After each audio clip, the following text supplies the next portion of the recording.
जय जय श्री राधे, जय श्री कृष्णा, श्री वृंदावन धाम की जय। मुनि न के वृंद न के वृंद सदा वंदे तुम्हें, आनंद के कंद नंद नंदे संग लीजिए। श्री लाल बलबीर जी का ये कवित है।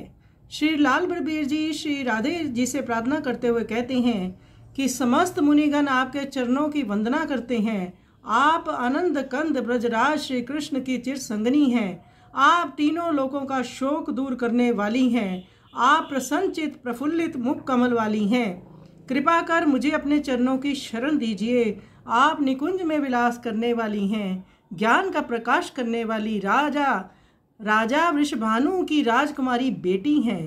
कृपा कर मेरी प्रार्थना को सुन लीजिए। श्री लाल बलबीर जी कहते हैं कि मैं आपके दरबार में बार बार यही प्रार्थना करता हूँ कि आप मुझे अपनी कृपा दृष्टि से कृतार्थ कीजिए।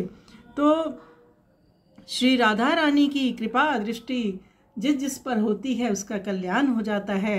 हम भी श्री राधे रानी जी से उनकी कृपा की याचना करते हैं। आइए इस सुंदर कविता का हम श्रवण करें।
शरण दीजिए।